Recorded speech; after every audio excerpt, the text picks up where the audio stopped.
Hello everyone, welcome to Visionary Classes. Here we are with the lecture number 6 for the JNU 2020 paper, that is from the MSc of Environmental Science stream. So here we will discuss the both questions and solutions of some questions that was given in NTA JNU Environmental Science paper.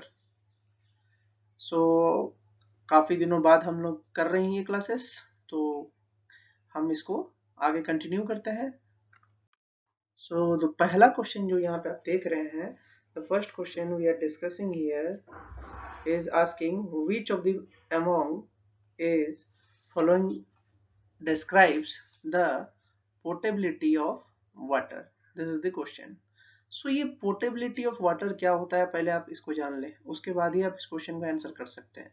ठीक है, तो अगर हम बात करें water portability की, तो water portable कब होता है? When it is feasible for drinking by living beings such as humans और एनिमल्स. ठीक है, तो जब ह्यूमंस और एनिमल्स पानी को पीने लायक बनाया जाए तब उसको पोर्टेबिलिटी ऑफ वाटर बोलते हैं. इसका अर्थ वही होता है कि ड्रिंकिंग वाटर के जो क्वालिटीज होते हैं उनको यहाँ पे वो पूछ रहा है. तो जो बेस्ट पॉसिबल आंसर हमारा होगा वो हमारा होगा temperature, colour, pH and turbidity. So these are the our exact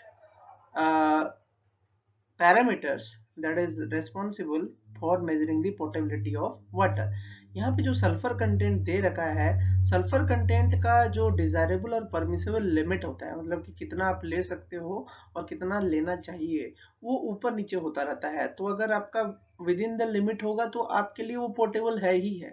तो मेन कैरेक्टरिस्टिक्स जो है हमारे वो temperature, colour, pH and turbidity है. ठीक है, इसके अलावा हम आइए चलते हैं कुछ और मेजर जो पैरामीटर्स है उनको देखते हैं, कि जैसे कि पीएच हुआ, कंडक्टिविटी हुआ, टीडीएस हुआ, टर्बिडिटी हुआ, टेम्परेचर हुआ, टोटल हार्डनेस हुआ, टोटल अल्कलिनिटी हुआ, सल्फेट हुआ, बीओडी हुआ, सीओडी हुआ, डिजॉल्व्ड ऑक्सीजन हुआ. ठीक है, यहाँ पे जो बीओडी है वो है बायोलॉजिकल ऑक्सीजन डिमांड. बीओडी जो है वो है आपका बायोलॉजिकल ऑक्सीजन डिमांड, और इसी तरीके से सीओडी जो है आपका केमिकल ऑक्सीजन डिमांड है. केमिकल ऑक्सीजन डिमांड है. ठीक है, और डीओ जो है आपका डिसॉल्व्ड ऑक्सीजन है. तो ये भी पैरामीटर्स होते हैं आपके मेजर करने के लिए, किसको? हमारा वाटर क्वालिटी को. ठीक है, so this is also a parameter to measure the water quality. तो ये क्वेश्चंस आपको बड़े अच्छे से समझ में आया होगा. आइए चलते हैं नेक्स्ट क्वेश्चन की तरफ.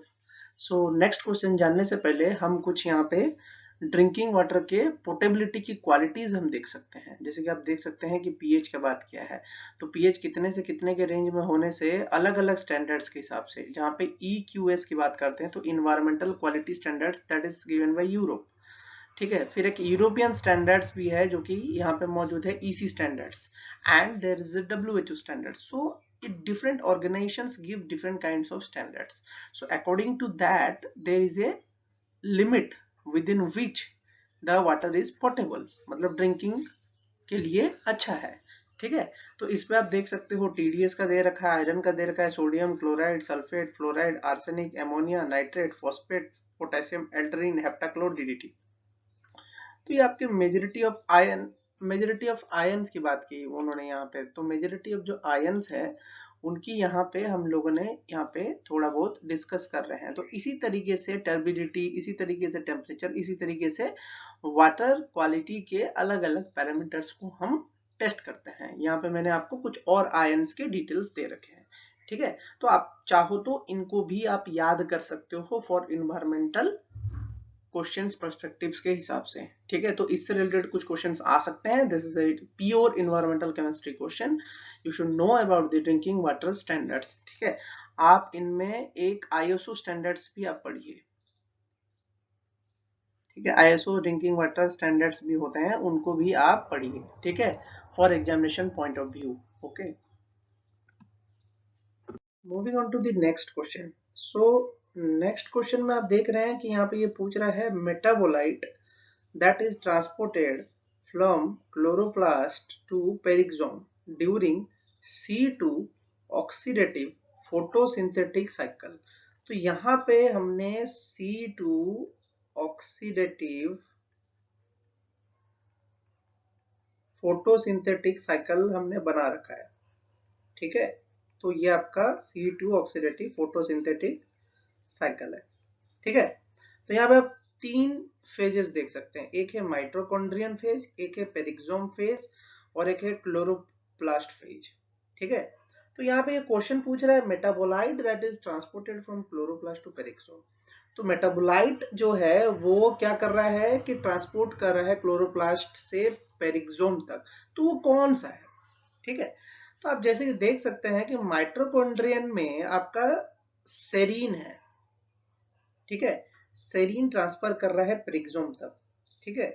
क्लोरोप्लास्ट में आप देख सकते हैं ग्लिसरेट है, ठीक है, जो कि पेरिक्सोम से क्लोरोप्लास्ट तक ट्रांसफर हो रहा है। तो ये सब आपको याद रखना है, ये एक मेटाबोलाइट है, ये भी एक मेटाबोलाइट है, ठीक है। तो सेरीन क्या कर रहा है, माइटोकॉन्ड्रियन से पेरिक्सोम जा रहा है और पेरिक्सोम से जो क्लोरोप्लास्ट की तरफ जा रहा है वो है ग्लिसरेट, ठीक है। तो आपको टेक्निकली ये साइकिल अच्छे से याद करना है, ठीक है। तो इसी तरीके से आप इसको याद कर लीजिए, ठीक है। सेरीन जो है माइटोकॉन्ड्रियन से पेरिक्सोम जाने वाली मेटाबोलाइट है और पेरिक्सोम से क्लोरोप्लास्ट जाने वाली ग्लिसराइड है। लेकिन देखिए यहाँ पे ध्यान दीजिएगा आप, क्योंकि एग्जाम में उल्टा भी पूछ सकता है, पेरिक्सोम से ग्लिसराइड, पेरिक्सोम से क्लोरोप्लास्ट हो सकता है या क्लोरोप्लास्ट से पेरिक्सोम हो सकता है। तो क्लोरोप्लास्ट से अगर पेरिक्सोम की बात करें तो इसमें जो साइकिल बन रहा है इसमें glycolate is the metabolite that is transported, okay। Again, when peroxisome to mitochondrion it happens, the cycle gives glycine। ग्लिसाइन जो है, ग्लिसाइन मिल रहा है किसमें, हमारा जब पेरिक्सोम से माइटोकॉन्ड्रियन आ रहा है तब हमको ग्लिसाइन मिल रहा है, ठीक है, एज ए मेटाबोलाइट, ठीक है। तो बात करते हैं इन प्लांट्स क्या होता है कि pathways for oxidative photosynthetic carbon C2 cycle, fatty acids like beta oxidation and the glyoxylate cycle are associated with the peroxisome, ठीक है। तो यहाँ पे ग्लाइकोऑक्सीलेट जो है उसका साइकिल यहाँ पे मिलता है जब आप क्या करते हैं, जब आप ये फोटोसिंथेटिक कार्बन का साइकिल बनाते हैं, ठीक है। तो यहाँ पे होता क्या है, level of enzyme activity for these pathways में change with the stage of tissue development, ठीक है।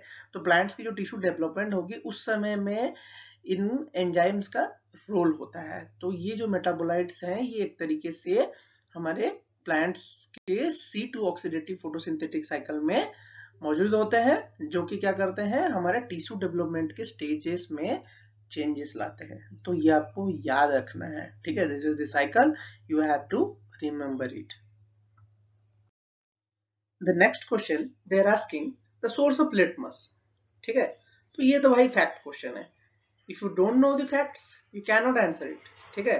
तो आपको पता होना चाहिए कि रोशेला टिनकोरिया, ठीक है, चिंकोरिया, रोशेला चिंकोरिया जो है वो एक तरीके का लाइकेंड स्पीसीज है, ठीक है, फंगल स्पीसीज है। ये आप पिक्चर दे सकते हैं, ठीक है, this is the picture of रोशेला चिंकोरिया, ठीक है, जो कि एक लाइकेंड स्पीसीज है, एक फंगल टाइप का स्पीसीज है जिनका जेनस है रोसेला, ठीक है। ये किस लिए यूज होता है, ये लिटमस पेपर बनाने के लिए यूज होता है, सेवरल ऑर्गेनिक कंपाउंड्स को बनाने के लिए यूज होता है, ठीक है। बहुत सालों से यूज होता आ रहा है, अलग अलग तरीके के डाई बनाने में भी इसका यूज होता रहा है, ठीक है। तो आपको ये फैक्ट बेस्ड क्वेश्चंस भी आने वाले हैं जिनको आपको अच्छे से याद रखना है। So these are some basic questions you have to remember, so you cannot answer if some fact questions come। so technically आपको आपके जिन क्वेश्चन में आप काफी हद तक श्योर हैं उन क्वेश्चंस को तो जरूर ही अटेंड करें। इन तरीके के क्वेश्चंस के लिए आपको काफी डीप नॉलेज होना चाहिए फैक्ट्स के बारे में। Now The next question is asking the milk production. Milk production during the initial few days after the childbirth of human contains several essential antibodies is called as. ठीक है, तो यहाँ पे अलग अलग टर्म्स दे रखा है, लैक्टेशन, पार्ट्यूशन, क्लोस्ट्रम, प्रोलैक्टेशन। ठीक है, तो इनके मीनिंग्स बिना जाने आप आंसर नहीं बना सकते हैं। अब बात करते हैं लैक्टेशन क्या होता है। ठीक है, lactation describes the secretion of milk from the mammary glands and the period of the time that a mother lactates to feed her young। ठीक है, अब क्या होता है कि माँ ने बच्चे को जन्म दे दिया। ठीक है, तो 1 से 2 साल तक तो आराम से वो क्या करता है, ब्रेस्ट फीडिंग करती है। जो माँ का दूध होता है वो बच्चे के लिए काफी हद तक अच्छा होता है। तो 1 से 2 साल तक जो सिक्रेशन पीरियड है, ठीक है, सिक्रेशन ऑफ मिल्क, ठीक है, तो उस पूरे फेज को ही हम लैक्टेशन बोलेंगे। ठीक है, उस पूरे फेज को लैक्टेशन बोलेंगे। ऑब्वियस सी बात है, जब तक बच्चे को माँ का दूध मिल रहा है तब तक उसको हम लैक्टेशन पीरियड बोलेंगे। लेकिन ये फ्यू डेज की बात कर रहा है, तो lactation will not be your answer. Okay, get it. फिर बात करते हैं पार्ट्यूशन। ये क्या होता है, the action of giving birth to a young child birth. तो ये तो होगा ही नहीं। ठीक है, ये तो डिलीवरी का बात कर रहा है कि जब बच्चे की डिलीवरी होती है माँ के पेट से, तब की बात कर रहा है। तो ये तो आंसर वैसे भी नहीं होगा। ठीक है, फिर बात करते हैं क्लोस्ट्रम। ठीक है, तो इसमें ये बोला a breast fluid produced by humans, cow and other mammals before the breast milk is released. It is very nutritious and contains high level of antibodies। देखिए यहाँ पे antibodies की बात किया इसने, which are proteins that fight the infection and bacteria। ठीक है, तो इसी वर्ड से आपको पता चल जाता है कि ये हमारा राइट ऑप्शन है कि एंटीबॉडीज है। ठीक है, तो this is the technically the antibody, the colostrum is the antibody, okay, that protects a baby from infection and bacteria। so this is definitely our answer। तो आप यहाँ पे आंसर को टिक लगा के आगे बढ़ सकते हैं, लेकिन फिर भी आपको चौथा जो ऑप्शन है उसके बारे में आपको पता होना चाहिए। जो प्रोलैक्टेशन होता है ये एक तरीके का प्रोटीन हार्मोन होता है of the anterior lobe of the pituitary that induces lactation. ठीक है, तो ये एक तरीके का हार्मोन होता है जो कि मौजूद होता है, जो कि इंड्यूस करता है लैक्टेशन को। ठीक है, लैक्टेशन को इंड्यूस करता है। तो प्रोलैक्टेशन मतलब लैक्टेशन से पहले एक हार्मोन होगा जो कि इंड्यूस करेगा लैक्टेशन को। ठीक है, तो पहले लैक्टेशन की पहले की बात चल रही है यहाँ पे। ठीक है, लैक्टेशन के पहले जो हार्मोन रिलीज हो रहा है। ठीक है, आई होप ये क्वेश्चंस भी आपको समझ में आया होगा।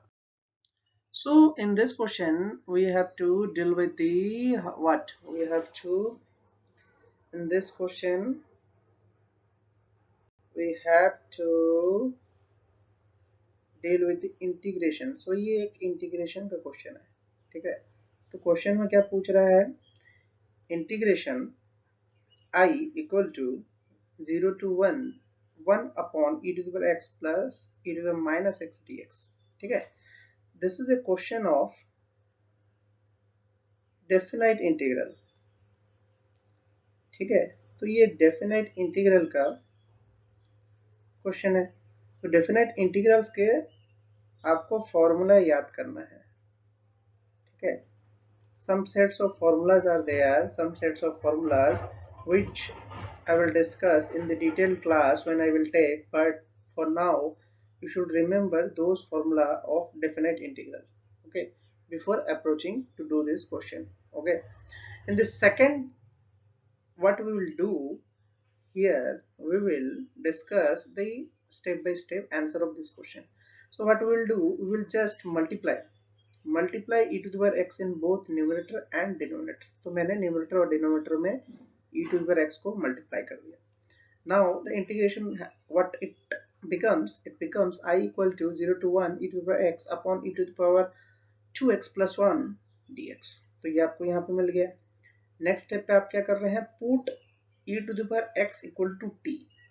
देन क्या करेंगे आप, यहाँ पे आप डिफरेंशिएट कर रहे हो, डिफरेंशिएशन किया आपने, डिफरेंशिएशन। ठीक है, डिफरेंशिएशन किया आपने, तो e to the power x dx equal to dt आ गया। Now when x we will take 1, then e to the power x equal to e। when x equal to 0, then e to the power 0 equal to 1। Okay, so this will be the new limits, ठीक है, नया upper limit या lower limit बन गया। इसके बाद आप क्या करोगे, आई की वैल्यू चेंज होके आप क्या करोगे, 1 to e d t upon t square plus 1। अब यहाँ पे मैं आपको फॉर्मूला की बात कर रहा था, ठीक है। अब integration D t upon t square plus 1 जो होता है वो आपका tan इनवर्स टी प्लस सी होता है, ठीक है। अब क्योंकि ये डेफिनेट इंटीग्रल है तो आप अपर लिमिट और लोअर लिमिट दोनों एक साथ डालो और फिर आपकी वैल्यू आएगी tan to the power -1 upon e minus tan inverse 1। तो tan इनवर्स 1 क्या होता है, क्योंकि आपको भी पता है tan 45 डिग्री जो होता है उसकी वैल्यू 1 होती है, और tan 45 डिग्री मतलब pi by 4 that is equal to 1। So that's why this is pi by 4 and this is tan inverse e. So answer आपका tan inverse e minus pi by 4 आपका आंसर है। आया समझ में? ये कंप्लीट उसका definition है, लेकिन इससे क्वेश्चन को करने से पहले आपको फॉर्मूला याद करना जरूरी है।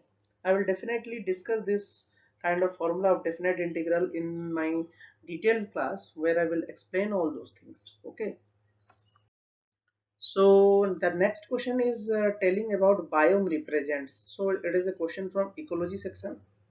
Okay, so it is a question from ecology, ठीक है।